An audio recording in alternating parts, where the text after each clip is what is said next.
ശ്രീനിവാസ സാറിൻ്റെ കൂടെ എനിക്കത് ഭയങ്കര ആഗ്രഹമായിരുന്നു ഒരു സംഭവം ചെയ്യണം എന്നുള്ളത്. അഭിനയം ഒരു ലഹരി, എൻ്റെ ദൈവം. അപ്പം ഞാൻ അഭിനയിച്ചുകൊണ്ട് വിജയിച്ചതല്ല, ഇതൊക്കെ അഭിനയിക്കുമ്പോൾ അതിൻ്റെ റിസൾട്ടായിട്ട് വരുമ്പോൾ ആ സിനിമയുടെ ഭാഗമാകുന്നു എന്നുള്ളത്. ആവശ്യമില്ലാതെ കത്രിക വയ്ക്കരുത് എന്ന് തന്നെയാണ് എൻ്റെ ഒരു അഭിപ്രായം. അതിൽ എന്ത് രാഷ്ട്രീയമാണെന്നോ അല്ലെങ്കിൽ എന്താണ് അവർ ഉദ്ദേശിക്കുന്നതെന്നോ എനിക്കറിയില്ല. മോശം ഒരു കാര്യത്തെ ഗ്ലോറിഫൈ ചെയ്യുന്നതിനോട് എനിക്ക് താല്പര്യമില്ല. ഗ്ലോറിഫൈ ചെയ്യുന്നതും അല്ലാതെ ഒരു ഡിമാൻഡ് അനുസരിച്ചിട്ട് കാണിക്കുന്നതും രണ്ടും രണ്ടാണ്. ട്രെയിനിങ് സമയത്ത് പോലും ഞാൻ ലീവ് എടുത്ത് ഓഡിഷന് പോയിട്ടുള്ള മനുഷ്യനാണ്. കേരള പോലീസിൽ ഇവനെ കൊണ്ട് വലിയ ഉപയോഗമൊന്നും ഉണ്ടാവില്ല, അവിടെ പോയി രക്ഷപ്പെടണമെങ്കിൽ രക്ഷപ്പെട്ടെന്ന് കരുതിയിട്ടായിരിക്കണം ലീവ് തന്ന് വിട്ടത്. കള്ളന്മാരൊക്കെ ഡെയിലി പിടിക്കുമായിരുന്നു. ഒരു സ്റ്റീരിയോ മോഷ്ടിച്ച് കള്ളനെ കൈയോട് പിടികൂടി പുള്ളി അവിടെ നിന്ന് ഉറങ്ങിപ്പോയി, അല്ലെങ്കിൽ അവനെ എൻ്റെ കൈ കിട്ടില്ല. ഒന്നുമില്ലെങ്കിലും ഇവ എന്നോട് ചോദിക്കാതെ പറയാൻ എൻ്റെ വണ്ടിയിൽ എടുത്ത സാധനമില്ലേ, ഞാൻ പോലീസുകാരനല്ലേ, അപ്പോൾ ഇവ മോഷ്ടിച്ചല്ലേ ഞാൻ അവിടെ നിന്നേ എന്ന് പറഞ്ഞിട്ട് ഞാൻ അപ്പോഴാണ് എൻ്റെ ഉള്ളിലെ പോലീസുകാരനോട് വന്നത്. സിനിമാ സ്റ്റൈലിൽ സ്വന്തം കാറിലെ കള്ളനെ പിടിച്ച് സിനിമാ നടനായ പോലീസുകാരൻ എന്നൊക്കെ പറഞ്ഞു ആദ്യമായിട്ട് കള്ളനെ പിടിച്ചു എന്ന് പറഞ്ഞു. താഴെ കമന്റ് പോടാങ്ങി ആദ്യമായിട്ടോ ഞാൻ എത്ര കള്ളനെ പിടിച്ചേക്കുന്നത്. പ്രേതം എന്നൊക്കെ പറയുന്ന ജീവനില്ലാത്തതല്ല, അല്ലെങ്കിൽ അങ്ങനെ ഒരു വിശ്വാസം മാത്രമല്ല. പക്ഷേ ഇത് മറ്റൊരു വിശ്വാസമല്ല. പണി തരണമെന്ന് വെച്ചാൽ നമുക്ക് പണി തരാൻ മനുഷ്യന് മാത്രമേ പറ്റൂ. ബാലതാരങ്ങളെ ആവശ്യമുണ്ട് എന്ന് പറഞ്ഞിട്ട് അച്ഛനോട് ഇങ്ങനെ ആദ്യമായിട്ട് പറയുമ്പോൾ അച്ഛൻ ഒരിക്കലും ഇങ്ങനെയുടെ കട അടച്ചിട്ടിട്ട് പോകുന്നതെന്ന് ചോദിച്ചിട്ടില്ല. ആ അച്ഛനാണ് എൻ്റെ ഏറ്റവും ആദ്യത്തെ എനിക്ക് കിട്ടിയ ഏറ്റവും വലിയ സപ്പോർട്ട് എന്ന് പറയുന്നത്. ഞങ്ങളുടെ വരുമാനം കടയാണ്. പക്ഷെ അന്നത്തെ ഒരു ദിവസം കച്ചവടം മതിയാക്കിയിട്ട് വേണ്ടാന്ന് വെച്ചിട്ട് അച്ഛൻ്റെ കൂടെ വന്നെങ്കിൽ അന്ന് ഞാൻ മനസ്സിലാക്കി. എല്ലാ ആക്ടേഴ്സിനെ എടുത്ത് നോക്കുമ്പം ദിലീപേട്ടൻ്റെ ഒപ്പവും അഭിനയിച്ചിട്ടുണ്ട്. അപ്പോൾ ആ ഒരു എക്സ്പീരിയൻസ് എങ്ങനെയായിരുന്നു? ബബബയിലുണ്ടായിരുന്നു, തങ്കമണിയിലുണ്ടായിരുന്നു, ദിലീപേട്ടൻ്റെ ഒപ്പം അഭിനയിച്ച അത്രയും. അപ്പോൾ 2 സിനിമകൾ, 2 കൂടുതൽ ചെയ്തിട്ടുണ്ട്, 2 പടങ്ങൾ. അപ്പം ആ ഒരു എക്സ്പീരിയൻസ് എങ്ങനെയായിരുന്നു?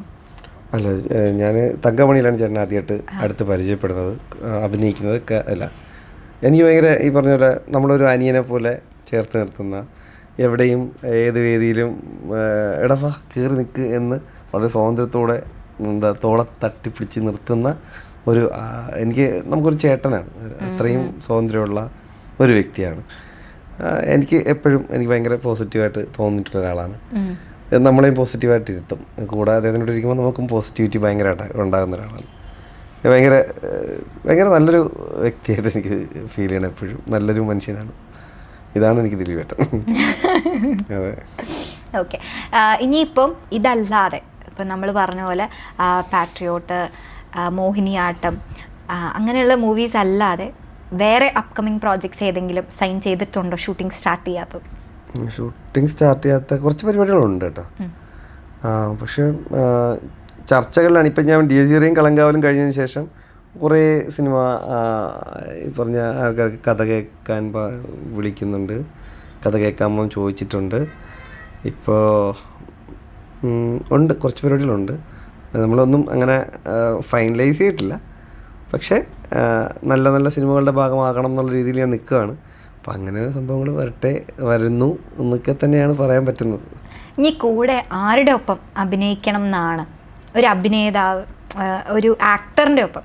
ഏത് ആക്ടറിൻ്റെ ഒപ്പം അഭിനയിക്കുന്ന? ഞാൻ പറഞ്ഞു, എനിക്ക് കുറച്ച് ആക്രാന്തം കൂടുതലുള്ള ആളാണ് അഭിനയിക്കുന്ന കാര്യത്തിൽ, അല്ലെങ്കിൽ സിനിമ ചെയ്യുന്ന കാര്യത്തിൽ.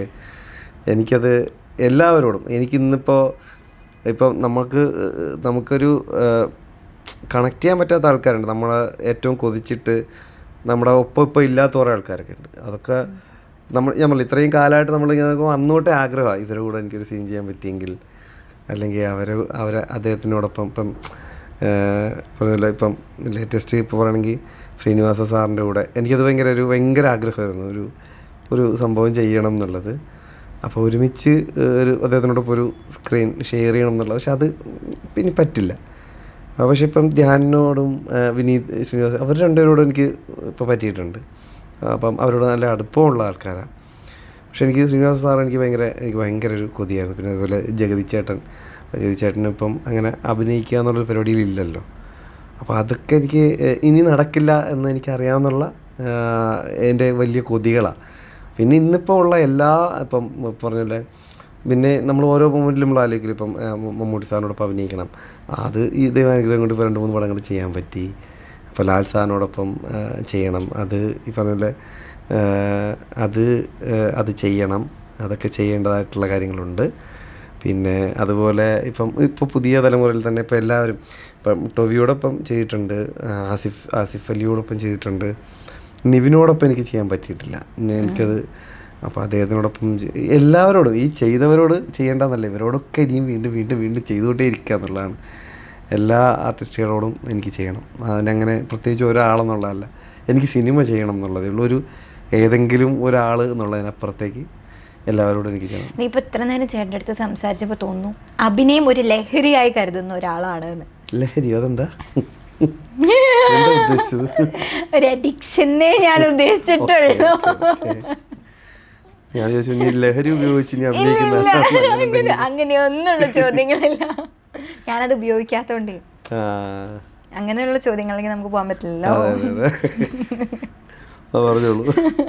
അഭിനയം ഒരു ലഹരിയായിക്കൊണ്ട് നടക്കുന്ന ഒരാളാണോ? ഇത്രയും സാഹിത്യ പദങ്ങളൊക്കെ എന്തിനാ ഉപയോഗിക്കുന്നത്? നമ്മൾ ഈ വളരെ കൊളോക്കിയലി സംസാരിച്ചുകൊണ്ടിരിക്കുന്ന രണ്ടുപേർ അഭിനയം ഒരു ലഹരി. എന്റെ ദൈവം, അവർക്ക് ടൈറ്റിൽ ഇടാൻ എന്തെങ്കിലും വേണ്ടേ? ഇങ്ങനെയൊക്കെ പറയാമോ? അവന് അഭിനയം ഒരു ലഹരി എന്ന് ആദ്യമായിട്ടാണ് ഒരാൾ എൻ്റെ മുഖത്ത് നോക്കി എങ്ങനെയൊക്കെ പറയുന്നത്. അപ്പൊ വേറെ ലഹരികളുണ്ടോ? അല്ല, അങ്ങനെയല്ല. ഞാൻ പോലീസുകാരനല്ലേ, എനിക്കത് പറ്റുമോ? അങ്ങനെ ലഹരി നമ്മളങ്ങനെ അതിനെ എതിർക്കുന്ന ആൾക്കാരല്ലേ. എല്ലാം വിശ്വസിച്ചു. അല്ല, ആൻസർ പറഞ്ഞില്ല. എന്താ ലഹരി? അഭിനയം ഒരു ലഹരിയായിട്ട്. ലഹരി എനിക്ക് അങ്ങനെ ഒരു വാക്ക് ഉപയോഗിക്കുന്നതിനോട് എനിക്ക് താല്പര്യമില്ല കേട്ടോ. എനിക്ക് അഭിനയം എനിക്കൊരു ഒരു അമിതമായ ഒരു ആസക്തിയുണ്ട്. അത് വേണമെങ്കിൽ ഞാൻ പറയും, അമിതമായ ഒരു ആസക്തിയുണ്ട്.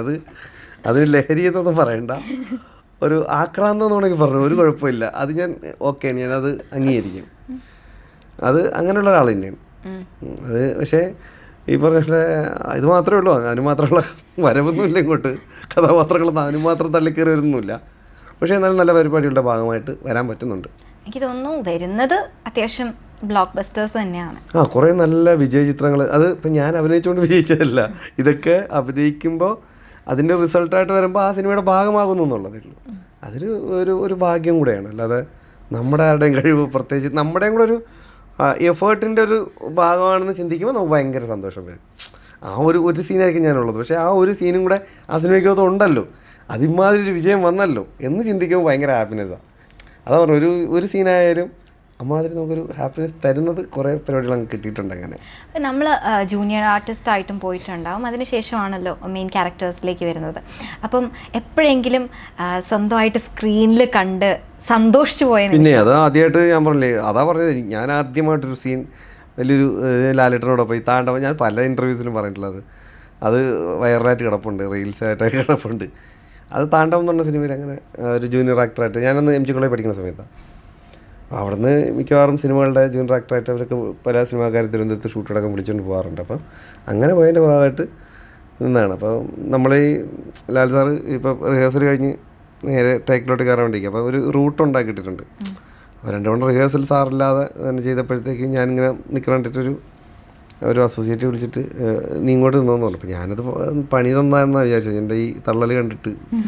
പക്ഷേ അതുവഴി തന്നെ കൃത്യം സാറ് വരികയും ചെയ്ത് അതങ്ങ് ഷൂട്ട് കഴിഞ്ഞങ്ങ് പോയി. പക്ഷേ തിയേറ്ററിൽ ഇത് കണ്ടപ്പോഴത്തേക്കും ഭയങ്കര അത് കുറച്ച് സ്ലോ മോഷനിലൊക്കെ അല്ലാതെ സാറ് വരുമ്പോൾ ഇങ്ങനെ വളരെ സ്ലോയിൽ വരുന്നു. ഞാൻ നോക്കുമ്പോൾ എന്നെ ഇങ്ങനെ ശ്രീകുമാർ തിയേറ്ററിൽ വലിയ സ്ക്രീനിൽ കാണിക്കുക. അയ്യോ, ഞാനങ്ങ് ഞെട്ടിപ്പോയി. ആദ്യമായിട്ടാണ് എന്നെ ഒരു സ്ക്രീനിൽ ഇത്രയും കൃത്യമായിട്ടും വ്യക്തമായിട്ട്. അന്ന് എന്നെ കണ്ടു കഴിഞ്ഞാൽ ഞാൻ ഭയങ്കര നല്ല മെലിഞ്ഞിട്ട് നല്ല മുടിയൊക്കെ ഉണ്ട്, അപ്പോൾ നല്ല മറ്റേ ചന്ദനക്കുറിയൊക്കെ ഇട്ട് അങ്ങനെയൊക്കെ ഒരു നടക്കണൊരു സാത്വിക ആളായിരുന്നു. അപ്പോൾ അങ്ങനെ അതായിരുന്നു ആദ്യത്തെ. പക്ഷേ ആ സീൻ മരണ സീനാണ്. നെടുമുടി വേണി ചേട്ടൻ സ്വന്തം ചേട്ടൻ മരിച്ചു കിടക്കുന്ന സീനാണ്. ഇപ്പോൾ ലാലേട്ടൻ ഭയങ്കര സങ്കടത്തിൽ വരുന്നു. പക്ഷെ എനിക്ക് സങ്കടത്തിൽ ഉൾക്കൊള്ളാൻ പറ്റുന്നില്ല, എനിക്ക് ആ സങ്കടം കിട്ടുന്നില്ല. കാര്യം എനിക്ക് ആ സീനിൽ എന്നെ കാണിക്കുന്നതാണ്, ഇങ്ങനെ ഫോക്കസ് ചെയ്ത് എന്നെയും ഫോക്കസിൽ ഞാനും കയറിയിട്ടുണ്ട്. അപ്പോൾ ആ മൊമെൻറ്റിൽ ലാലേട്ടനെ കാണിക്കുമ്പോൾ നമ്മൾ അന്ന് ആഘോഷമാണ്. ഇന്നത്തെ പോലെ മറ്റേ ഇങ്ങനെ വെറുതെ ഇരുന്ന് കാണുന്ന ആൾക്കാരൊന്നുമല്ല, അന്ന് നമ്മൾ ആഘോഷിച്ച സിനിമ ആണെന്ന്. അപ്പോൾ ഞാനിരുന്ന മറ്റേ പേപ്പറും മിഠായിയൊക്കെ വാരി എറിഞ്ഞ് ഇങ്ങനെ ഒരാണ്ട് വിളിയൊക്കെ, അത് ലാലേട്ടനെ കാണിക്കണ്ടല്ലേ, എന്നെ കാണിച്ചുകൊണ്ട് ഞാനിങ്ങനെ കാണിച്ചതാണ്. നല്ല ചീത്തയൊക്കെ കിട്ടി പുറകെ ഫാൻസ് അത്രയും ഉണ്ടോ. മുട്ടയറൊന്നുമില്ലായിരുന്നു, എൻ്റെ കയ്യിൽ നിന്ന് മുട്ടായി എടുത്ത് ഞാൻ എറിഞ്ഞായിരുന്നു. അല്ലാതെ അങ്ങനെ അതായിരുന്നു എൻ്റെ ആദ്യത്തെ ഒരു അനുഭവം എന്ന് പറയുന്നത്. നല്ല പരിപാടിയായിരുന്നു അത്. ഇപ്പോഴും പക്ഷേ അത് ഈ ഇടയ്ക്കൊരു ചാനലിൽ പറയുന്നത് വൻ വൈറലായി ആ സാധനം. ഇപ്പോഴും സ്ക്രീനിൽ കാണുമ്പോൾ അതേ ഒരു ഫീലിംഗ് ഉണ്ട്. സെയിം ഫീൽ എന്നെ ആദ്യം ഇങ്ങനെ കാണിക്കുമ്പോഴത്തേക്ക് എനിക്ക് ആ ഒരു ഫീൽ ഇപ്പോഴും കിട്ടുന്നത്. ഓരോ സിനിമയും ഈ പറഞ്ഞ പോലെ എനിക്ക് ഒരു തുടക്കക്കാരൻ്റെ ഫീലാണ് എനിക്ക് എപ്പോഴും കിട്ടുന്നത്. എനിക്ക് ഏത് സിനിമയിൽ പോയാലും എനിക്ക് അതൊന്ന് സിങ്കായി വരാൻ ഒരു തുടക്കക്കാരൻ്റെ ഒരു പരിഭ്രമം സ്വാഭാവികമായിട്ടുണ്ടാവും. അപ്പോൾ നമ്മളെത്ര ആര് എന്തെന്നൊക്കെ പറഞ്ഞാലും ശരി, അത് 2 ദിവസം അല്ലെങ്കിൽ ഒരു ദിവസം കഴിയണം എന്തായാലും അത് കവർ ചെയ്ത് വരാൻ. രാവിലെ ടീം കാര്യം എല്ലാം സിങ്കായി വന്നപ്പോൾ പിന്നെ നമ്മൾ സെറ്റാ, പിന്നെ അങ്ങോട്ട് ഭയങ്കര ഇതാണ്. എപ്പോഴെങ്കിലും ഇപ്പം നമ്മൾ അഭിനയിച്ച് പക്ഷേ എവിടെ എത്തുന്നില്ല, എന്നാലും ഒരു മിഡിൽ സ്റ്റേജിൽ നിന്നിട്ടുണ്ടാവുമല്ലോ. കുറച്ച് റോൾസ് വരുന്നുണ്ട്, എന്നാൽ അത്ര നല്ല റോൾസും വരുന്നില്ല. അപ്പം നമ്മുടെ വീട്ടിൽ നിന്നും നാട്ടിൽ നിന്നും അവൻ വലിയ സിനിമാക്കാരനാവാൻ പോയിട്ട് അങ്ങനെ ഒരു അനുഭവം എപ്പോഴെങ്കിലും ഉണ്ടായിട്ടുണ്ടോ? ഒരു വിഷമിക്കേണ്ട അനുഭവം എപ്പോഴെങ്കിലും? ഇഷ്ടം പോലെ അല്ലേ അത്. അങ്ങനെ വിഷമിച്ചിട്ട് അത് ഈ വിഷമമൊക്കെ നമുക്ക് 1-2 തവണയൊക്കെ ഉണ്ടാവുള്ളൂ. പിന്നെ നമുക്ക് ഇതിൻ്റെ ഭാഗമാണെന്നുള്ളത് മനസ്സിലാവും. അങ്ങനെ ഒന്ന് നാട്ടിൻപുറത്തൊക്കെ ഉള്ള ആൾക്കാർക്കൊക്കെ ആണെങ്കിൽ ഇതിനെപ്പറ്റി വലിയ ധാരണയൊന്നും ഉണ്ടാവില്ല. അത് സാധാരണക്കാരാണ്. അപ്പോൾ എൻ്റെ നാടും അതുപോലെ തന്നെയാണ്. അപ്പോൾ ഇങ്ങനെ ഇതിൻ്റെ പുറകെ നടക്കുമ്പോൾ പറയും, ഇവിടെ 2 അക്ഷരം പഠിക്കുക, അല്ലെങ്കിൽ എന്തെങ്കിലും ജോലിക്ക് പോകും, സിനിമ എന്ന് പറഞ്ഞ് നടക്കാതെ. അത് അവരുടെ പ്രശ്നമല്ല, അത് കുറ്റമല്ല, അത് അവർക്ക് അറിയാവുന്ന അങ്ങനെ അവർക്ക് മനസ്സിലാക്കി തരാൻ പറ്റുന്നത് ഇത് മാത്രമേ ഉള്ളൂ. ഇതെല്ലാവർക്കും പറ്റുന്ന പണിയല്ല, അവിടെ നല്ല പിടിപാടില്ല, അപ്പം അതുകൊണ്ട് നമ്മളെ ജീവിതം നമ്മളെ നോക്കിയാൽ നമുക്ക് കൊള്ളാം എന്നുള്ള രീതിയിൽ പറഞ്ഞു തരുന്നതാണ്. നല്ല മൈൻഡിൽ പറഞ്ഞു തരുന്നത് അതൊക്കെ. പക്ഷേ അത് ആ സമയത്ത് ചിലപ്പോൾ ഇവർക്ക് അസൂയാണ്, ഇവർക്ക് എന്നോട് ദേഷ്യം ഉണ്ടായിരിക്കും, ഇങ്ങനെ ആ ചെറിയ പ്രായത്തിൽ നമുക്ക് തോന്നും. അത് നമ്മൾ ആ ഒരു പൊസിഷനിലേക്ക് വരും, നമുക്കും തോന്നും അവരെന്തുകൊണ്ടത് പറഞ്ഞു എന്നൊക്കെ ഉള്ളത്. അല്ലാതെ പിന്നെ വിഷമം എന്ന് പറയാൻ എന്താ, ഇടയ്ക്കിടയ്ക്ക് സിനിമകളിൽ നമ്മൾ അഭിനയിച്ച ഈ പറഞ്ഞ 10-50 പടത്തിനടുത്ത് ഞാൻ ജൂനിയർ ആക്ടറായിട്ട് പോയിട്ടുണ്ട്. അത് ജൂനിയർ ആക്ടറായിട്ട് പോയിട്ട് പോലും നമ്മൾ നേരെ ക്യാമറ വന്നിട്ട് നമ്മൾ വിചാരിക്കും നമ്മൾ ആ ഫ്രെയിമിലുണ്ടെന്ന്. പടം വരുമ്പോഴത്തേക്കും കാണത്തില്ല. അപ്പോൾ ആദ്യം ചേട്ടാ ഇത് ഈ ഭാഗത്ത് ഞാൻ ഉണ്ടായിരുന്നല്ലോ, ഇപ്പോൾ എന്നെ കാണുന്നില്ലല്ലോ എന്നൊരു വിഷമം വരും. പിന്നെ ചിലപ്പം 2-3 സീൻ ചെയ്തിട്ട് ആ 2-3 സീനും ഒരുമിച്ച് പോയതല്ല, ആ ക്യാരക്ടർ ചിലപ്പോൾ പടത്തില്ല. അതൊക്കെ ആദ്യകാലങ്ങളിൽ ഒരു വിഷമം ഉണ്ടായിരുന്നു. പിന്നെ സിനിമ എന്താണെന്ന് മനസ്സിലായി, എന്തുകൊണ്ട് വെട്ടിപ്പോകുന്നു എന്നുള്ളത് മനസ്സിലാക്കി തുടങ്ങിയപ്പോൾ പിന്നെ ഒരു വിഷമവുമില്ല. കാര്യം സിനിമയുടെ സൗന്ദര്യം എന്ന് പറയുന്നത് അതിനെ ക്രിസ്പാക്കി ട്രിമ്മാക്കി റെഡിയാക്കി വെക്കുന്നതിലാണ്. അതിന് എൻ്റെ ക്യാരക്ടർ അല്ലെങ്കിൽ എൻ്റെ മുഖം അവിടെ ആവശ്യമില്ല എന്നുണ്ടെങ്കിൽ സിനിമയുടെ വിജയത്തിന് അത് അത്യാവശ്യമാണെങ്കിൽ വെട്ടിപ്പോകണം. അപ്പോൾ എൻ്റെ മാത്രമല്ല, പക്ഷേ അത് നമ്മളത് മനസ്സിലാക്കാൻ കുറച്ച് നാളെ എടുക്കും. ഭയങ്കര സങ്കടം വരും. കാര്യം ആദ്യകാലങ്ങളിൽ ഞാൻ ഈ വീട്ടുകാരെയൊക്കെ ഒരു സീനാണെങ്കിൽ പോലും വിളിച്ചുകൊണ്ട് കാണിക്കും, ചെല്ലുമ്പോഴാണ് അറിയുന്നത് ഇല്ല എന്നുള്ളത്. അത് ഭയങ്കര ഫീലാണ് ആദ്യമൊക്കെ. അയ്യോ വിളിച്ചുകൊണ്ട് വരികയും ചെയ്തു, ഇവരോട് ഞാൻ എന്തോ. അപ്പോൾ അവർ എവിടെയാടാ, എൻ്റെ അമ്മയൊക്കെ ഈ സിനിമകളൊക്കെ ആ CD കാലഘട്ടത്തിലൊക്കെ ഞാൻ പണ്ട് ചെയ്ത പടങ്ങളിലൊക്കെ ഇങ്ങനെ കാണിക്കുമ്പോൾ ഇങ്ങനെ പോസ് അടിച്ച് വെച്ച് കാണാം, ദേ ജീവിക്കുന്നത്, ജീവിക്കുന്നുണ്ട്, അത് അപ്പോൾ കഴിഞ്ഞു പോകും, അടുത്ത സെക്കൻഡിൽ അത് പോകും. പക്ഷെ എന്നാലും അവരുടെ സന്തോഷം അവനെ സിനിമയിൽ കാണിച്ചു, അവനുണ്ട്. ഒരിക്കലും എൻ്റെ വീട്ടുകാർ ഒരിക്കലും എന്നെ ഒന്നിനും പ്രഷർ ചെയ്തിട്ടില്ല.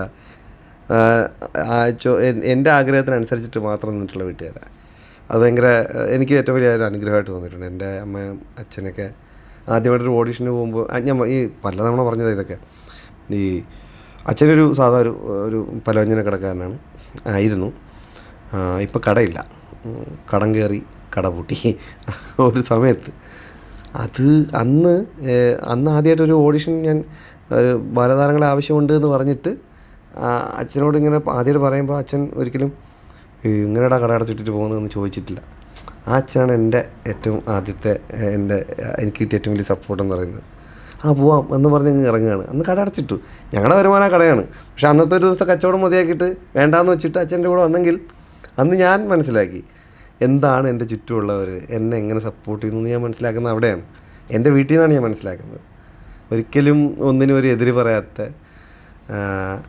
ഞാനും എൻ്റെ അനിയനും ഞങ്ങൾ പറയുന്നതും ചെയ്യുന്നതും മോശമല്ല എന്ന്, അല്ലെങ്കിൽ അതെവിടെയും തടസ്സപ്പെടുത്തേണ്ട കാര്യമില്ല എന്ന് മനസ്സിലാക്കിയിട്ടുള്ള എൻ്റെ അച്ഛനും അമ്മയാണ് എനിക്ക് ഏറ്റവും ആദ്യത്തെ എൻ്റെ വഴികാട്ടിൽ എന്ന് പറയുന്നത്. എനിക്ക് നമുക്ക് ഒരു ഗ്രാറ്റിറ്റ്യൂഡ് എന്ന് പറയുന്ന സാധനം ഉണ്ടല്ലോ, അപ്പോൾ നമുക്ക് അവിടെ നിന്ന് തന്നെയാണ് എൻ്റെ ഏറ്റവും വലിയ ഒരു ഇപ്പം നമുക്ക് ഏത് സെറ്റിൽ പോയാലും അല്ലെങ്കിൽ ഏതൊരു സിനിമയുടെ ആദ്യ ഷോട്ട് എടുക്കുന്നതിന് മുമ്പ് എനിക്ക് എൻ്റെ ചിന്തയിൽ ഞാൻ വന്ന റൂട്ട് എന്താണെന്ന് ഞാൻ മനസ്സിലാക്കണം. അത് ചിന്തിച്ചിട്ടേ ഞാൻ അങ്ങനെയാണ്, ഞാൻ എവിടെ നിന്നാണ് വരുന്നതെന്നുള്ളൊരു തോട്ട് കൊണ്ടുവന്നിട്ടേ ഞാൻ ക്യാമറയ്ക്ക് മുമ്പിലോട്ട് ചെല്ലാറുള്ളൂ. അതെൻ്റെ ഒരു വിശ്വാസം. ഇനിയിപ്പോൾ ഞാനൊരു ചെറിയ ടാസ്ക് തരാൻ പോവാണ്. ഇതിലും ചെറിയ ടാസ്ക് തന്നവർ ഇനി ചെറിയ ടാസ്ക്, ഒരു ചെറിയ ടാസ്ക്. അപ്പം ഏതെങ്കിലും ഒരു സെലിബ്രിറ്റി ഫ്രണ്ടിനെ വിളിച്ചിട്ട്. Celebrity friend? എനിക്ക് അങ്ങനെ എൻ്റെ ഫ്രണ്ട്സ് എല്ലാവരും ഞാൻ സെലിബ്രേറ്റ് ചെയ്യുന്നവരാണ്. എനിക്ക് അങ്ങനെ ഏതെങ്കിലും അതാരാ? അയ്യോ, എനിക്കങ്ങനെ ട്രിവാൻഡ്രം സ്ലാങ്ങിൽ സംസാരിക്കാൻ ഈശ്വര അതാരാ സെലിബ്രിറ്റി ഫ്രണ്ട് എന്നൊക്കെ പറയുമ്പോൾ? അയ്യോ, അങ്ങനെ വലിയ സൗഹൃദങ്ങൾ സൂക്ഷിക്കുന്ന, സിനിമയ്ക്കകത്ത് ഭയങ്കരമായിട്ട് എപ്പോഴും വിളിക്കുകയും പറയുകയും ചെയ്യുന്ന ആൾക്കാരൊക്കെ എനിക്ക് കുറവാണ്. എന്നാലും പിന്നെ ഇവർക്ക് തിരക്കിലായിരിക്കുന്നേ, സിനിമക്കാരൊക്കെ തിരക്കിലാ. എന്താ നോക്കട്ടെ, എനിക്കിട്ടുള്ള പണിയാ. ഹലോ, ജിതിനാണോ കളക്കാവൽ സിനിമയുടെ ഡയറക്ടർ? അയ്യോ, ഇത് ലൈവ് പോവാട്ടോ. എന്റെ സെലിബ്രിറ്റി ഫ്രണ്ടിനെ വിളിക്കാൻ പറഞ്ഞിട്ട് ഞാൻ വിളിച്ചതാണ്. രണ്ട് നല്ല വാക്ക് പറയോ? എന്താ അന്നയാണ് ഇപ്പോൾ എൻ്റെ കൂടെ ഉള്ളത്. അന്നയ്ക്ക് എന്തൊക്കെയോ സംസാരിക്കണമെന്ന് പറഞ്ഞു. ഒന്ന് തന്നെ എന്നാ പരിപാടിയുടെ ആങ്കറാണ് ജിതിനുണ്ട്. ഹായ് ജിതിൻ ചേട്ടാ. കളങ്കാവൽ സിനിമയില് ജിബിൻ ചേട്ടനെ കാസ്റ്റ് ചെയ്യാനുണ്ടായ 2 റീസൺ പറയാമോ? ഒന്ന്, അദ്ദേഹം വളരെ റേഞ്ചുള്ള ഒരു നടനാണ്. തിരുവനന്തപുരം സ്വദേശിയായ പോലീസ് ഉദ്യോഗസ്ഥരാണ്. ഇത് രണ്ടുമാണ് പ്രധാനപ്പെട്ട കാരണം. കുറച്ചുകൂടെ മസിൽ പിടിച്ച് വിട്ടിട്ട് സംസാരിക്കും, കുറച്ച് മസിൽ കുറച്ചിട്ട് സംസാരിക്കാൻ. പിന്നെ അദ്ദേഹത്തിന് നല്ല രീതിയിൽ നീന്തലൊക്കെ വശമുണ്ടെന്ന് പറഞ്ഞു. അല്ല അതൊന്നും വേണ്ട, അതൊന്നും വേണ്ടാന്നേ, അതൊന്നും പറയാൻ പാടില്ല. അതൊക്കെ പ്രധാനപ്പെട്ട ഒരു കാര്യമാണ്. എൻ്റെ ഏറ്റവും അടുത്ത സുഹൃത്താണ്. നമ്മൾ വളരെ ഒരു ഡയറക്ടർ ആക്ടർ ബന്ധമല്ല, അതിനപ്പുറത്താണ്. ഇതിൻ്റെ റൈറ്റർ കൂടെ ഉണ്ട്, ജിഷ്ണു. ഇപ്പം ഞങ്ങൾ 3 പേർ, ഞങ്ങൾ ഈ ഹോട്ടലിൽ തന്നെ ഒരു താമസം. അതാണ് നേരത്തെ ഒരു സ്വിമ്മിംഗ് പൂളുള്ള ഹോട്ടൽ എന്ന് പറഞ്ഞ കാര്യം. അതൊക്കെ കുറച്ച് ചരിത്രമുണ്ട് എൻ്റെ പുറകിൽ. ഞാൻ പറയട്ടെ, ചരിത്രം അങ്ങ് പറയട്ടെ. അല്ല വേറൊന്നുമില്ല, ഞങ്ങളെ റൈറ്റർ ഉണ്ട് ജിഷ്ണു എന്ന് പറഞ്ഞിട്ട്. ജിഷ്ണു. അപ്പോൾ ഞങ്ങൾ അപ്പുറത്തെ ഇപ്പുറത്തെ റൂമിലാണ് ഞങ്ങൾ 3 പേരും. അപ്പോൾ വൈകുന്നേരം ആകുമ്പോൾ ഷൂട്ട് കഴിഞ്ഞിട്ട് വന്നാൽ ഇവിടെ മുകളിലൊരു പൂളുണ്ട്. പൂളില് അപ്പോൾ പൂളിൽ ഒരു ദിവസം ഞാൻ ഇങ്ങനെ നീന്താൻ വേണ്ടി പോയപ്പോൾ റൈറ്റർ ജിഷ്ണു വന്നിട്ട് പറഞ്ഞു എങ്ങോട്ട് പോകണം. ഞാൻ പറഞ്ഞു അപ്പോൾ ഞാനും വരുന്നു പറഞ്ഞ് കൂടെ വന്നു. ഞാൻ ആ സമയത്ത് വെള്ളത്തിൽ ഇറങ്ങി. പുള്ളി ഇവിടെ നിന്ന് മറ്റേ സ്വിമ്മിങ് ഡ്രസ്സൊക്കെ എടുത്തിട്ട് ഓടിക്കൊണ്ട് വന്നിട്ട് മറ്റേ യശോദേ എന്ന് പറഞ്ഞിട്ട് ചാടി. ഇത് ഏറ്റവും ടോപ്പിലാണ് വെള്ളം. ഈ വെള്ളം ചെന്ന് താഴെയാണ് വീണത്. റോഡിൽ താഴെ വണ്ടി കൂടെ പോയ ഒരാളുടെ വണ്ടി വീണിട്ട് അവർ കംപ്ലൈൻറ്റ് പറഞ്ഞ് ആകെ ഇവിടുന്ന് പൂൾ അടപ്പിച്ചു. അങ്ങനെ ഒരു കഥയൊക്കെ ഈ ഹോട്ടലിലുണ്ട്. അതിൻ്റെ റൈറ്ററാണ് ജിഷ്ണു. അതാണ് നീന്തൽ കഥ ഇവിടുത്തെ. അങ്ങനെ നീന്തലേ ഇവിടെ നിർത്തി. സിനിമാക്കാർ നീന്തൽ അത് വേണ്ടാന്ന് പറഞ്ഞു. അത് ജിഷ്ണു എന്ന് പറയും. നമ്മുടെ ജിഷ്ണു ശ്രീകുമാർ എന്ന് പറയുന്ന പടത്തിൻ്റെ റൈറ്ററാണ് അങ്ങനെ യശോദ വിളിച്ച് ചാടിയത്. അങ്ങനെയൊക്കെ കുറേ ഇതുണ്ട്. ആണ് ഒരു ഇൻ്റർവ്യൂ നടക്കുന്നത് നമ്മുടെ ബിഫോർ ബ്ലേസ് എന്ന് പറഞ്ഞിട്ടുള്ള ചാനലിനെ. വളരെ സുന്ദരിയായ ഒരു അന്നക്കുട്ടിയാണ്. അതെ, അന്നയാണ് അത് ആങ്കറിങ് ചെയ്യുന്നത്. അപ്പോൾ എന്നോട് പറഞ്ഞു സെലിബ്രിറ്റി ഫ്രണ്ട്. ഞാൻ പറഞ്ഞു അങ്ങനെ എനിക്ക് സെലിബ്രിറ്റി ആയിട്ടൊന്നുമില്ല, എനിക്ക് ആകെ ഇങ്ങനെ 1-2 സെലിബ്രിറ്റി ഡയറക്ടേഴ്സിനെ. കേരളത്തിലെ പ്രധാനപ്പെട്ട സെലിബ്രിറ്റികളിൽ ഒരാളെ അറിയാൻ ചേട്ടാ, ഞങ്ങളോട് ഇവിടെ ഇരുന്ന് മൊത്തം കള്ള പറയും. അതെ പ്രണവ് മോഹൻലാലായിട്ടുള്ള അടുപ്പമെന്ന് പറഞ്ഞാൽ ബെസ്റ്റ് കേട്ടോ. നന്നായിട്ടുണ്ട്. അപ്പോൾ ശരി, ഓക്കെ, ബൈ, ഗുഡ് നൈറ്റ്.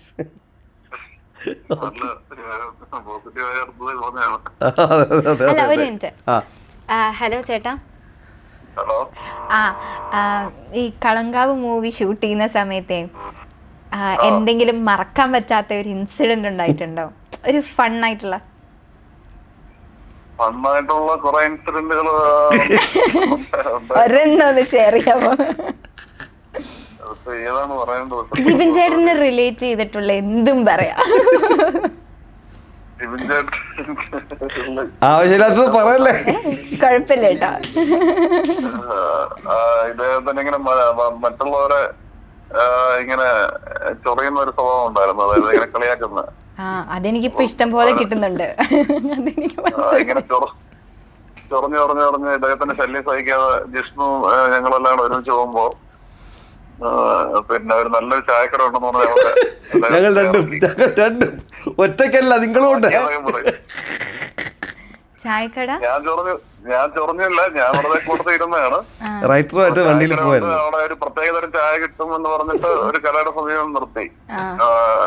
അപ്പൊ എന്തോ നിർഭാഗ്യത്തിന് ആദ്യം ഞാനാണ് പുറത്തിറങ്ങിയത്, ഇതിന് പുറകെ ഇദ്ദേഹം ഇറങ്ങി. ഇദ്ദേഹം പുറത്തിറങ്ങിയത് ജിഷ്ണു വണ്ടി എടുത്ത് കടന്നു കളഞ്ഞു. അത് പെരുമഴയത്ത് വിട്ടു. ഒന്നുമില്ല. ഇല്ലല്ല, നമ്മളെ വണ്ടിയിലല്ലോ പോയ കുട. അയ്യോ, ഞങ്ങൾ ഇറക്കി വിട്ടു. റൈറ്റർ യശോദ റൈറ്റർ അല്ലേ ആ പുള്ളി. ചളി കേൾക്കാൻ പറ്റാഞ്ഞിട്ടാണോ? ചളിയല്ല, പുള്ളിയെ കളിയാക്കിയാണെന്ന് മനസ്സിലായിട്ട്. അവിടെ ചായ ഒന്നും ഇല്ല. എനിക്കും മഴയത്ത് പരിപാടിയിൽ നിൽക്കേണ്ട അവസ്ഥ ഉണ്ടായി. പിന്നെ നമ്മളൊരു ഊബർ ഓട്ടോ ഒക്കെ പിടിച്ചാണ്. അയ്യോ ചേട്ടാ, thank you so much. Thank you. Good night. ഇനി ഉറങ്ങിക്കോട്ടോ, ശല്യപ്പെടുത്തില്ല. ഓക്കെ വിളിക്കാം, നാളെ വിളിക്കാം. ഓക്കെ. ഇങ്ങനെ കുറേ കഥകളുണ്ട്, ഇഷ്ടം പോലെ ഉണ്ട്. ഇതൊന്നുമല്ല. അയ്യോ, ഞങ്ങൾ അന്ന് എൻ്റെ പ്രീ റിലീസായിട്ട് ബന്ധപ്പെട്ടുള്ള ഇൻ്റർവ്യൂലൊക്കെ അങ്ങോട്ടും ഇങ്ങോട്ടും ഇരുന്ന് മാരക അടിയായിരുന്നു. കഥകൾ ഇറക്കിയിട്ട് ലൈവ് പറഞ്ഞ് അങ്ങോട്ടും ഇങ്ങോട്ടും ചിരിച്ച് ചാവും. കുറേ നല്ല ഇൻ്റർവ്യൂസ് ഉണ്ടായിരുന്നു. ഒരു അഭിനേതാവ് മാത്രമല്ല, ഒരു പോലീസുകാരൻ കൂടിയാണ്. അപ്പം നമ്മുടെ ആവിഷ്കാര സ്വാതന്ത്ര്യത്തെ സെൻസർ ബോർഡ് ഇപ്പം എതിർക്കുന്നുണ്ട് എന്ന് പറഞ്ഞാൽ അത് തെറ്റായിരിക്കുമോ? എനിക്കറിയില്ല, അതറിയാതെയാണ് എന്നോട് ചോദിക്കണേ. എന്നോട് ചോദ്യം ചോദിക്കുമ്പോൾ അതിനുള്ള ആൻസർ നിങ്ങളിൽ വേണ്ടേ? എനിക്ക് തെറ്റായിരിക്കും തോന്നുന്നുണ്ട്. എനിക്ക് ആ എഫക്റ്റ് കറക്റ്റ് ആയിട്ട് കിട്ടാറില്ല. ആണോ? തെറ്റാണ് തോന്നിയിട്ടുണ്ടോ? അപ്പൊ അത് അന്നയുടെ ഒരു കാഴ്ചപ്പാട് തെറ്റാണ്. അത് അല്ല, അത് വേറൊരാളുടെ കാഴ്ചപ്പാട് ചിലപ്പോൾ അത് ശരിയായിരിക്കാം. പക്ഷെ ആവശ്യമില്ലാതെ കത്രിക വെക്കരുത് എന്ന് തന്നെയാണ് എൻ്റെ ഒരു അഭിപ്രായം. അല്ലേ? ആവശ്യമില്ലാതെ കത്രിക വെക്കേണ്ട ആവശ്യമില്ല. ചിലപ്പം കഥ ഡിമാൻഡ് ചെയ്യുന്ന സീനുകളിൽ ഇപ്പോൾ ഒരു കത്രിക വെക്കുന്ന സാഹചര്യം എന്ന് പറഞ്ഞു കഴിഞ്ഞാൽ, ഇപ്പോൾ നമ്മൾ പർപ്പസ്ഫുള്ളി ഒരാളിനെ ബുദ്ധിമുട്ടിക്കാൻ വേണ്ടി നമ്മളൊരു സിനിമ ചെയ്ത് കഴിഞ്ഞാൽ, മീൻസ് അങ്ങനെ എടുക്കുന്നുണ്ടോ എന്ന് എനിക്കറിയില്ല, നമ്മൾ പർപ്പസ്ഫുള്ളി ഒരാളിനെ അങ്ങനെ നോക്കുകയാണെന്നുണ്ടെങ്കിൽ ഇപ്പോൾ സെൻസർ ബോർഡിന് തോന്നുകയാണ് അത് മനഃപൂർവ്വമാണല്ലോ. നമുക്ക് അത് ഏതെങ്കിലും ഇപ്പോൾ വർഗീയപരമായിട്ടോ രാഷ്ട്രീയപരമായിട്ടോ അല്ലെങ്കിൽ അങ്ങനെ ഏതെങ്കിലും ഒരു പ്രത്യേക വിഭാഗക്കാർക്കൊക്കെ ബുദ്ധിമുട്ടുണ്ടാകുന്ന രീതിയിലൊരു സാധനമുണ്ട്, അത് അങ്ങനെ വലിയ പ്രശ്നമായേക്കാമെന്ന് തോന്നുകയാണെന്നുണ്ടെങ്കിൽ സെൻസർ ബോർഡിന് അതിന് ഉചിതമായ തീരുമാനം എടുക്കാം. അത് അവർ കൃത്യമായിട്ടുള്ള തീരുമാനം എടുക്കുമായിരിക്കും. അതല്ലാതെ അതിലിനി മറ്റെന്തെങ്കിലും രാഷ്ട്രീയമോ അല്ലെങ്കിൽ ഏതെങ്കിലും വിധത്തിൽ പർപ്പസ്ഫുള്ളി ഒരു സിനിമയെ നശിപ്പിക്കാൻ വേണ്ടി അങ്ങനെ ചെയ്യുമെന്ന് എനിക്ക് അറിയില്ല. എനിക്കതിനെപ്പറ്റി ധാരണയില്ല. അത്തരം വലിയ കാര്യങ്ങളെ പറ്റി സംസാരിക്കാൻ ഞാൻ ആളല്ല. എന്നാലും സിനിമയ്ക്ക് ആവശ്യമുള്ള സാധനം അതിന് ഒരു സ്വാതന്ത്ര്യം കൊടുക്കണം എന്നാണ് എൻ്റെ ഒരു അഭിപ്രായം. അല്ലാതെ ഇതിനെപ്പറ്റി വലിയ ധാരണ എനിക്കില്ല. അതാണ് യാഥാർത്ഥ്യം. കാര്യം നമ്മൾ ചെയ്ത സിനിമ തന്നെ ഒരു സാധനം വെട്ടിപ്പോകുമ്പോഴത്തേക്കും നമുക്ക് വിഷമം വരും. നമ്മൾ നല്ല ഉദ്ദേശത്തിൽ ചെയ്തിട്ട് അത് ആ ലെവലിലല്ല അതിനെ അവിടെ സ്വീകരിക്കപ്പെടുന്നതെങ്കിൽ നമുക്കുണ്ടാകുന്നൊരു സ്വാഭാവിക വിഷമം. അതുമാത്രമാണ് ഞാൻ പറയുന്നത്. അപ്പം അല്ലാതെ വെട്ടിക്കളയേണ്ട സാധനങ്ങളൊക്കെ സെൻസർ ബോർഡ് തീരുമാനിക്കുന്നത് എനിക്കതിന് കമൻ്റ് ഇല്ല. എനിക്കത് കമൻറ്റ് പറയാൻ പറ്റില്ല. അത് അവരുടെ പെർസ്പെക്റ്റീവാണ്. അതെന്തെന്ന് എനിക്കറിയില്ല. അതിൽ എന്ത് രാഷ്ട്രീയമാണെന്നോ അല്ലെങ്കിൽ എന്താണ് അവർ ഉദ്ദേശിക്കുന്നതെന്നോ എനിക്കറിയില്ലത്. അറിയാത്ത കാര്യത്തെ പറ്റി ഞാൻ കമൻറ്റ് പറയാൻ ആളല്ല. അതത്രയേ ഉള്ളൂ കാര്യം. ഓക്കെ. അപ്പം ഇപ്പോൾ സിനിമയിൽ വരുന്നൊരു വിഷയമാണ് ഫീമെയിൽസിനെ ഒബ്ജക്റ്റിഫൈ ചെയ്യുന്നു എന്നൊരു വിഭാഗം പറയുന്നുണ്ട്, എന്നാൽ അങ്ങനെയല്ല എന്ന് പറയുന്ന ആളുകളും ഉണ്ട്. അപ്പോൾ ആ ഒരു വിഷയത്തെ ചേട്ടൻ എങ്ങനെ നോക്കിക്കാണുന്നു?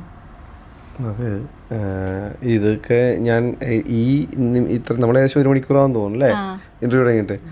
പക്ഷേ അന്നെ ഇമാതിരി വലിയ സംഭവങ്ങളൊക്കെ ചോദിക്കുന്ന ആളാണെന്ന് എനിക്കറിയില്ലായിരുന്നു. ആദ്യം തുടങ്ങിയ ഒരു നിലവാരം വെച്ചിട്ടുള്ള ചോദ്യങ്ങൾ വരുമെന്നാണ് ഞാൻ പ്രതീക്ഷിച്ചത്. പക്ഷെ ഇപ്പൊ ചോദിക്കുന്നതൊക്കെ സെൻസർ ബോർഡ്, മറ്റേ ഫീമെയിൽ ഒബ്ജക്റ്റിഫിക്കേഷൻ, ഇതൊക്കെ ആയിട്ട് എനിക്ക് മനസ്സിലാകുന്നില്ല. ആക്ച്വലി നിങ്ങൾ ആരാ? എനിക്കത് ഒട്ടും മനസ്സിലാകുന്നില്ല. നിങ്ങൾ ആരാ എന്ന് എനിക്കിപ്പോൾ ചോദിക്കാൻ പറ്റുന്നുള്ളൂ. ഇതൊക്കെ വലിയ കാര്യങ്ങളല്ലേ? ഇതൊക്കെ ഇങ്ങനെയൊക്കെ ചോദിക്കാമോ? ഞാൻ എന്ത് പറയാനാ ഇതൊരു ചേട്ടന്റെ മനസ്സിൽ തോന്നുന്നത് അല്ല, ഇതിനെപ്പറ്റി കൂടുതൽ എനിക്ക് പഠിച്ച് പറയേണ്ടിയിരിക്കുന്നു, അല്ലാതെ ഞാനൊരു മറുപടി പറയുന്ന ആളല്ല. എനിക്കതല്ലാതെ അല്ല, എനിക്കത് മനസ്സിലാക്കണം. എനിക്ക് ആ വിഷയത്തെ പറ്റി കൂടുതൽ മനസ്സിലാക്കിയാലേ എനിക്ക് കമൻറ്റ് പറയാൻ പറ്റുള്ളൂ. എനിക്ക് ആ വിഷയം എനിക്ക് അങ്ങനെ ഇപ്പോൾ ഏത് സിനിമയാണ് എന്തിനെ പറ്റിയാണ് പറയുന്നതിനെ പറ്റിയൊക്കെ എനിക്കൊരു ധാരണ ഉണ്ടെങ്കിൽ ഞാൻ പറയുന്നത് കറക്റ്റാകും. നേരത്തെ സെൻസർ ബോർഡിൻ്റെ കാര്യം പറഞ്ഞതാണ്, അതിനെപ്പറ്റിയൊക്കെ നമ്മൾ മനസ്സിലാക്കി വേണം സംസാരിക്കാൻ. അല്ലാതെ എന്തെങ്കിലും ഇത്ര നേരം നമ്മൾ വിളവിള അടിച്ചതുപോലെ പറയേണ്ട ഒരു കാര്യങ്ങളല്ല ഇതൊക്കെ. ഇതൊക്കെ വലിയ ബുദ്ധിപരമായിട്ട് അല്ലെങ്കിൽ അത് പറയേണ്ട രീതി പറയേണ്ട കാര്യങ്ങളാണ്. സോ ഇതിനെപ്പറ്റി ഞാനിപ്പോൾ കമൻ്റ് ഒന്നുമില്ല. അല്ല, ജസ്റ്റ് ചേട്ടന് ഇപ്പം ഇത്രയും നാൾ ഇൻഡസ്ട്രിയിൽ വർക്ക് ചെയ്ത എക്സ്പീരിയൻസ് ഉണ്ട്. അപ്പം എപ്പോഴെങ്കിലും ഫീമെയിൽസിനെ ഒബ്ജക്റ്റിഫൈ ചെയ്യുന്നതായിട്ട് തോന്നിയിട്ടുണ്ടോ? അത് ഇപ്പോൾ ഒരു സ്റ്റോറി ഡിമാൻഡ് ചെയ്യുന്നത് എങ്ങനെയാണ്, ഇപ്പോൾ ഗ്ലോറിഫൈ ചെയ്യാന്നൊരു സാധനമുണ്ട്. അപ്പോൾ ഒരു മോശം ഒരു കാര്യത്തെ ഗ്ലോറിഫൈ ചെയ്യുന്നതിനോട് എനിക്ക് താല്പര്യമില്ല. പക്ഷെ ഒരു സിനിമ ഡിമാൻഡ് ചെയ്യുന്നതിനനുസരിച്ചിട്ടാണ് ഒരു സീൻ വരുന്നതെങ്കിൽ നമ്മളതിനെ അക്സെപ്റ്റ് ചെയ്യണം. ഗ്ലോറിഫൈ ചെയ്യുന്നതും അല്ലാതെ ഒരു ഡിമാൻഡ് അനുസരിച്ചിട്ട് കാണിക്കുന്നതും രണ്ടും രണ്ടാണ്. മനസ്സിലായില്ലേ? അങ്ങനെ മാത്രമാണ് എനിക്കതിനെപ്പറ്റി പറയാനുള്ളത്. അല്ലാതെ ഈ ഒബ്ജക്റ്റിഫിക്കേഷനൊക്കെ എനിക്ക് നോക്കി മനസ്സിലാക്കിയിട്ട് എനിക്കത് കമൻറ്റ് പറയാൻ പറ്റുള്ളൂ, അത്രേ ഉള്ളൂ. താങ്ക് യു ചേട്ടാ. Thank you. നല്ല മറുപടി. ഓക്കെ, ഇപ്പം സിനിമാക്കാരനായില്ലായിരുന്നെങ്കിൽ, പോലീസുകാരനായില്ലായിരുന്നെങ്കിൽ, രണ്ടുമുണ്ട്. ഇപ്പം രണ്ടും ആയിരുന്നില്ലെങ്കിൽ എന്താകുമായിരുന്നു ലൈഫിൽ? ഞാനിവിടെ ഉണ്ടാകത്തില്ലായിരുന്നു, ഞാൻ വേറെ എവിടെയെങ്കിലും ആയിരിക്കും. എനിക്ക് അറിഞ്ഞുകൂടാന്നും, എനിക്ക് എൻ്റെ ഭാവിയോ എൻ്റെ ഭൂതമോ എനിക്കങ്ങനെ അറിയില്ല. ഞാൻ അങ്ങനെ ചിന്തിച്ചിട്ടില്ല. ഇപ്പോൾ സിനിമാക്കാരനായില്ലായിരുന്നെങ്കിൽ ഞാനങ്ങനെ സിനിമാക്കാരനായാണെന്ന് ഇപ്പോഴും ഞാൻ വിശ്വസിക്കുന്നില്ല. ഒരു പൂർണ്ണമായിട്ട് നല്ലൊരു പോലീസുകാരനാണെന്ന് വെച്ചാൽ ഞാൻ അതുമല്ല. ഞാൻ ഇതൊക്കെ ഇതിൻ്റെ ഇടയിൽ കൂടെ ഇങ്ങനെ നീന്തി ഇങ്ങനെ ഒരു സൈഡിൽ കൂടെ പിടിച്ച് പോകുന്ന ഒരാൾ മാത്രമാണ്. ഇപ്പോഴും ലീവ് എടുത്ത് തന്നെയാണോ അഭിനയിക്കുന്നത്, അല്ലെങ്കിൽ സിനിമാക്കാരനാണോ? അറിയാലോ. അല്ല, ഒരിക്കലും ഒരു പോലീസുകാരനാവാനായിട്ട് ഞാൻ പരിശ്രമിച്ചിട്ടില്ല. എനിക്ക് അന്ന് PSC വഴി പറഞ്ഞ പോലെ വളരെ ബുദ്ധിപരമായിട്ട് ചെയ്ത ഞാൻ ആലോചിക്കുന്നേ, ഒരാഗ്രഹവും ഇല്ലാതെ PSC എഴുതി പാസ്സാവുന്നു, ഫിസിക്കൽ ടെസ്റ്റ് പാസ്സാവുന്നു. ഇത് മരണക്കളി കളിച്ചിട്ട് കിട്ടാത്ത ആൾക്കാരുണ്ട്. അതെ, അത് മരണക്കളി കളിക്കണോണ്ടാ, പഠിച്ചാൽ മതി ആ സമയത്തിരുന്നു. അപ്പൊ എങ്കിൽ ഉറപ്പായിട്ട് PSC കിട്ടും. ഒരു 2-3 ട്രിക്സ് അവർക്കും കൂടി വേണ്ടിയിട്ട്. PSC ആസ്പിരൻസ് ഉണ്ടാവില്ല കുറേ പേര്. എങ്ങനെയാണ് ചേട്ടൻ പഠിച്ചത്? ഒന്നുമില്ല, നമ്മൾ മുൻകാല ചോദ്യ പേപ്പറുകൾ എടുക്കുക, പഴയ നല്ല അപ്ഡേറ്റഡ് ആയിട്ടുള്ള ബുക്സ് എടുക്കുക, ജനറൽ അവയർനെസ് ഉണ്ടാക്കുക, പറ്റുമെങ്കിൽ നല്ലൊരു കോച്ചിങ് സെന്ററിൽ പോവുക, ഹാർഡ് വർക്ക് ചെയ്യുക. കോച്ചിങ്ങിന് പോയിട്ടുണ്ടോ? കോച്ചിങ്ങിന് ഞാൻ കുറച്ച് നാൾ പോയി. എൻ്റെ ഒരു ചേട്ടനുണ്ടായിരുന്നു, ചേട്ടന് കോച്ചിങ് സെൻറ്ററും കാര്യമൊക്കെ ഉണ്ടായിരുന്നു. പക്ഷെ ഞങ്ങൾ ചെയ്തിരുന്നത് രാത്രി 9 മണിക്ക് ശേഷം ആ നാട്ടിലുള്ള കുറേ ആൾക്കാർ ചേർന്നിരുന്ന് ഒരുമിച്ചിരുന്ന് പഠിക്കും, വായിക്കും. ഇങ്ങനെ ഇന്ന പോർഷൻ ഇന്ന ആൾ പഠിച്ചുകൊണ്ട് വരണം. അയാൾ കുറേ ക്വസ്റ്റ്യൻസ് ഉണ്ടാക്കും, അങ്ങോട്ടും ഇങ്ങോട്ടും ചോദിക്കും, ഇയാൾ തന്നെ പരീക്ഷ നടത്തും. ഞങ്ങൾ കാര്യങ്ങളൊക്കെയാണ് അങ്ങനെയൊക്കെയാണ്. അപ്പം ഒരു പോലീസുകാരൻ ആയിട്ടാണ് നമ്മൾ ഈ ഒരു ഫീൽഡിലേക്ക് വരുന്നത്. അപ്പം ഈ ഒരു പോലീസുകാരനായതുകൊണ്ട് എന്തെങ്കിലും ഗുണം ഫിലിം ഫീൽഡിലേക്ക് വരാൻ ഉണ്ടായിട്ടുണ്ടോ? അല്ല, ഞാൻ സിനിമ ചെയ്യുന്നതിനിടയ്ക്ക് കിട്ടിയതാണ് പോലീസ് ജോലി, അല്ലാതെ പോലീസുകാരനതിന് ശേഷമല്ല. എന്നാൽ പിന്നെ എനിക്ക് 8ാമത്തെ വയസ്സിന് പോയി പോലീസ് ജോലി കിട്ടണം. 8ാമത്തെ വയസ്സിൽ ആദ്യത്തെ ഓഡീഷന് പോയാൽ ഞാൻ എങ്ങനെ പോലീസുകാരനായതിനു ശേഷം സിനിമയിലേക്ക് എത്തും? മനസ്സിലായി? അപ്പോൾ ഭയങ്കരമായിട്ട് സപ്പോർട്ട് ചെയ്തിട്ടുള്ളത് എൻ്റെ ഡിപ്പാർട്ട്മെൻറ്റാണ്. കാര്യം ട്രെയിനിങ് സമയത്ത് പോലും ഞാൻ ലീവ് എടുത്ത് ഓഡീഷന് പോയിട്ടുള്ള മനുഷ്യനാണ്. അപ്പോൾ അതൊക്കെ അന്നോട്ടേ അവർക്ക് അറിയാം. ഇവനെ എനിക്ക് തോന്നുന്നു ഇവിടെ കേരള പോലീസിൽ ഇവനെ കൊണ്ട് വലിയ ഉപയോഗമൊന്നും ഉണ്ടാവില്ല, പോയി അവിടെ പോയി രക്ഷപ്പെടണമെങ്കിൽ രക്ഷപ്പെട്ടെന്ന് കരുതിയിട്ടായിരിക്കണം ലീവ് തന്ന് വിട്ടത്. അല്ല, നല്ല രീതി കുറേ നല്ല എക്സ്പീരിയൻസ് ഒക്കെ ഉണ്ട് എനിക്ക്. ഒത്തിരി എൻ്റെ ഡിപ്പാർട്ട്മെൻറ്റിലുള്ള എൻ്റെ ഓഫീസേഴ്സ് എല്ലാം സഹായിച്ചിട്ടുണ്ട്. മനോജ് ബ്രാൻ സാറാവട്ടെ, അജിത് സാറാവട്ടെ, പിന്നെ എൻ്റെ സന്തോഷ് സാറാവട്ടെ, സുൽഫിക്കർ സാറാവട്ടെ, ഇവരൊക്കെ എന്നെ ഭയങ്കരമായിട്ട്, ഇവരുടെ കൂടെയൊക്കെ ഞാൻ PSO ആയിട്ടൊക്കെ ജോലി ചെയ്തിട്ടുള്ള. അപ്പോൾ എൻ്റെ കൂടെ എൻ്റെ സഹപ്രവർത്തകർ എല്ലാവരും ഉണ്ട്. അവരെല്ലാം ഡ്യൂട്ടി അഡ്ജസ്റ്റ് ചെയ്ത് തന്നിട്ടുണ്ട്. പിന്നെ ലീവ് ഒത്തിരി എന്നെ അഡ്ജസ്റ്റ് ചെയ്ത് തന്നിട്ടുണ്ട്. എൻ്റെ 16 കൊല്ലത്തെ എൻ്റെ ജീവിതം മുന്നോട്ട് കൊണ്ടുപോയത് എൻ്റെ ഡിപ്പാർട്ട്മെൻറ്റ് തന്ന ശമ്പളത്തിലാണ്. എൻ്റെ വീട്ടിൽ എനിക്ക് എൻ്റേതെന്ന് പറയാൻ കൊടുക്കാൻ പറ്റിയിട്ടുള്ള ശമ്പളം, എൻ്റെ ലൈഫ് കൊടുക്കാൻ പറ്റിയിട്ടുള്ള എനിക്ക് എൻ്റെ ഡിപ്പാർട്ട്മെൻറ്റ് തന്ന ശമ്പളമാണ്. അപ്പം അത് എപ്പോഴും എനിക്ക് മറക്കാൻ പറ്റില്ലല്ലോ ഒന്നും. എന്നെ എല്ലാ വിധത്തിലും സഹായിച്ചിട്ടില്ല. പിന്നെ മാത്രമല്ല, കമ്മീഷണർ ഓഫീസിൽ, ട്രിവാൻഡ്രം കമ്മീഷണർ ഓഫീസിൽ ഇരിക്കുമ്പോഴും കുറേ സിനിമാക്കാരെ പരിചയപ്പെടാൻ പറ്റിയ അവിടെയാണ്. അതായത് ട്രിവാൻഡ്രം സിറ്റിയിൽ ഷൂട്ട് എടുക്കണമെന്നുണ്ടെങ്കിൽ ഇവിടുത്തെ പെർമിഷൻ വേണം. അപ്പോൾ ഒരു സിനിമാക്കാരനും പെർമിഷൻ ഇല്ലാതെ പോകരുതെന്നുള്ള എൻ്റെ വാശി. എനിക്ക് ആ സിനിമയിൽ അഭിനയിക്കുകയൊന്നും വേണ്ട, പക്ഷേ ചേട്ടാ പേപ്പർ തന്നിരുന്നത് ബാക്കി ഞാൻ ഏറ്റു എന്നുള്ള രീതിയിലാണ് ഞാൻ അവരൊക്കെ ട്രീറ്റ് ചെയ്തിട്ടുള്ളത്. അപ്പോൾ അങ്ങനെ കുറേ ബന്ധങ്ങളുണ്ടായി. അതൊക്കെ എന്നെ ഭയങ്കരമായിട്ട് ഹെൽപ്പ് ചെയ്തിട്ടുണ്ട്. പിന്നെ ഒരു സമയത്ത് അപ്പോൾ അവർ വേഷം തരാതെന്ന് പറയുന്നത് അതൊക്കെ പറയും. അതൊക്കെ പക്ഷെ നമുക്ക് അവിടെ നിന്നുകൊണ്ട് ചെയ്യുന്നതിനൊക്കെ പരിമിതി ഉണ്ടായിരുന്നു. പക്ഷേ ആ ബന്ധങ്ങളെ ഞാൻ കീപ്പ് ചെയ്തു. പലപ്പോഴും പല ഡയറക്ടേഴ്സിനും എനിക്ക് ബന്ധമായത് അങ്ങനെയാണ്. കൺട്രോളേഴ്സിനെ എല്ലാം പരിചയമായത് അങ്ങനെയാണ്, പല പ്രൊഡക്ഷൻ ഹൗസുകളെ പരിചയമായത് അങ്ങനെയാണ്. സോ എനിക്ക് ഭയങ്കര എന്നെ ഹെൽപ്പ് ചെയ്തിട്ടേ ഉള്ളൂ എൻ്റെ ഡിപ്പാർട്ട്മെൻറ്റ്. ഓക്കെ. അപ്പോൾ ഈ ഒരു 16 വർഷത്തെ സർവീസ് ഉണ്ടല്ലോ, അതിലെപ്പോഴെങ്കിലും ഒരു മറക്കാൻ പറ്റാത്ത അല്ലെങ്കിൽ നിസ്സഹായനായി നിൽക്കേണ്ടി വന്ന അവസ്ഥ ഉണ്ടായിട്ടുണ്ടോ ഒരു പോലീസുകാരൻ എന്ന നിലയിൽ? എനിക്ക് അവരെ ഹെൽപ്പ് ചെയ്യണം എന്നുണ്ട്, എന്നാൽ ചെയ്യാൻ പറ്റും. നിസ്സഹായനായി നിൽക്കേണ്ട അവസ്ഥ ഇഷ്ടംപോലെ ഉണ്ടായിട്ടുണ്ട്. രാവിലെ 6 മണിക്ക് ഡ്യൂട്ടിക്ക് ചെല്ലാണെങ്കിൽ ഞാൻ 6:45. അപ്പോൾ പണിഷ്മെൻ്റ് അവിടെ നിൽക്കുമ്പോൾ ഞാൻ പലപ്പോഴും നിസ്സഹായനായിട്ട്, സാർ എന്നെ ഒന്ന് കയറ്റിയിരുന്നെങ്കിൽ എനിക്കങ്ങ് പോയായിരുന്നു, അവിടെ നിന്നോ സ്കൂളും കോളേജും കഴിഞ്ഞ് ജോലിക്ക് കയറിയിട്ട് അവസ്ഥ. ഇതൊക്കെ ഭയങ്കര നിസ്സഹായ അവസ്ഥകളാണ്. അവിടെ കയറുമ്പോൾ എന്നൊക്കെ മനസ്സിലാവും. ഞാൻ കയറുന്നില്ല, എനിക്ക് പറ്റില്ല.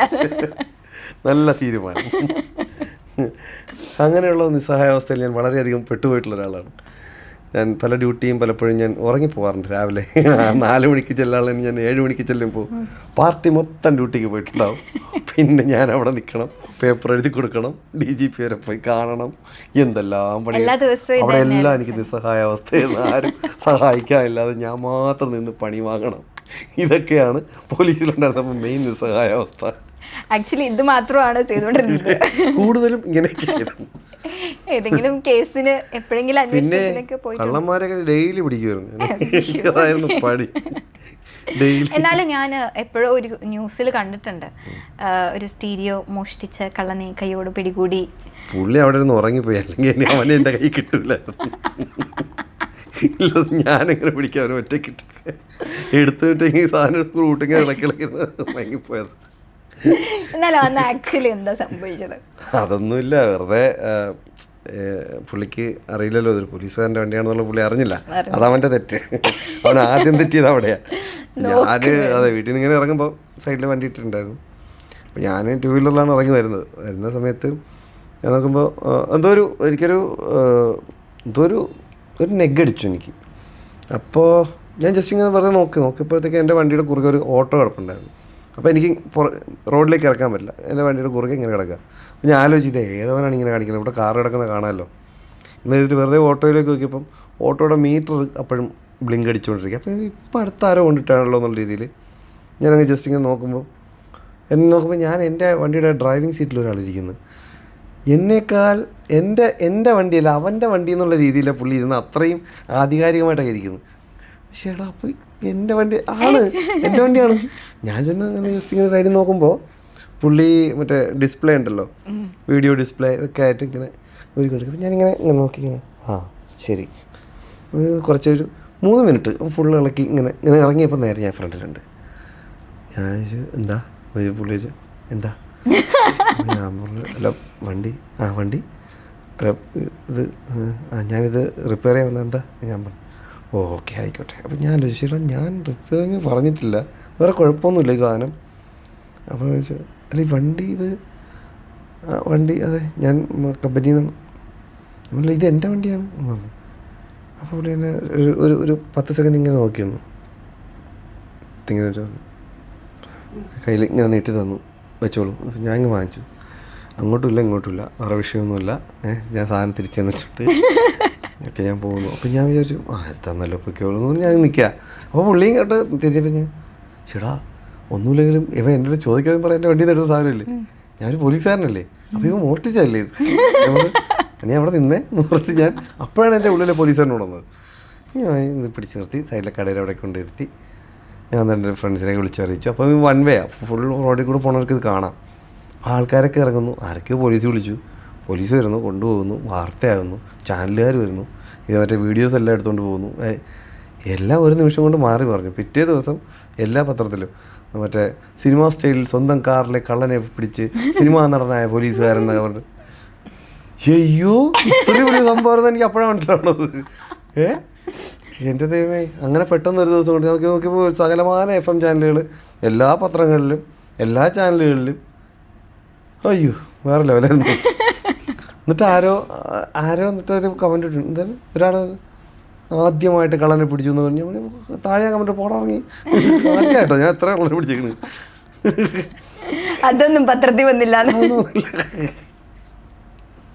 ഇങ്ങനെ ഇതൊക്കെ മറക്കാനാവാത്തതാണ്, വേറെ ഉണ്ട്, എല്ലാം പറയേണ്ട സമയമില്ല. ചേട്ടൻ എപ്പോഴെങ്കിലും ഇപ്പം DSRയിലൊക്കെ അഭിനയിച്ചപ്പം എപ്പോഴെങ്കിലും ഒരു സൂപ്പർ നാച്ചുറൽ പവർ വിശ്വസിക്കുന്നുണ്ടോ അല്ലെങ്കിൽ എപ്പോഴെങ്കിലും അനുഭവപ്പെട്ടിട്ടുണ്ടോ? ഒരു ദിവസം ഞാനിങ്ങനെ അത് ഞാൻ മുംബൈയിലൊരു ഷൂട്ടിന് പോയി, ഒരു ആഡിൻ്റെ.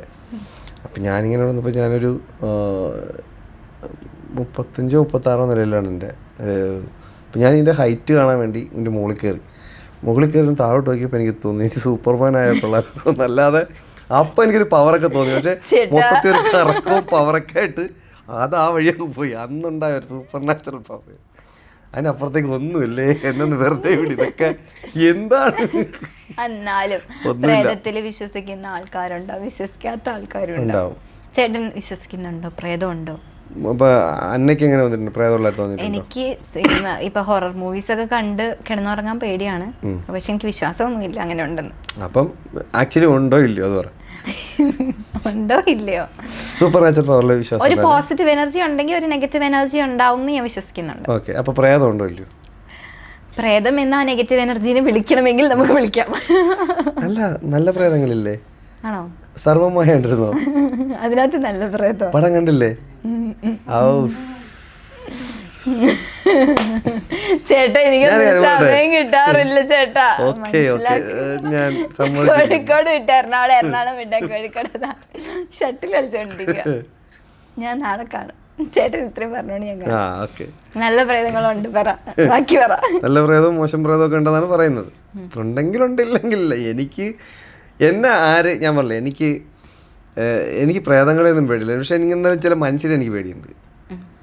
ഈ പ്രേതം എന്നൊക്കെ പറയുന്ന ജീവനില്ലാത്തതല്ല, അല്ലെങ്കിൽ അങ്ങനെ ഒരു വിശ്വാസം മാത്രമല്ലേ. പക്ഷെ ഇത് മറ്റൊരു വിശ്വാസമല്ല. പണി തരണമെന്ന് വെച്ചാൽ നമുക്ക് പണി തരാൻ മനുഷ്യന് മാത്രമേ പറ്റൂ. അല്ലാതെ നമുക്കൊരു വേറൊരു പവർ വന്നിട്ട് നമുക്ക് പണിയും തരത്തില്ല. പണി തരുന്നതെല്ലാം ഇങ്ങനെ നമുക്കിട്ട് പണിയണമെന്ന് ഒരാൾ തീരുമാനിച്ച പണിയും.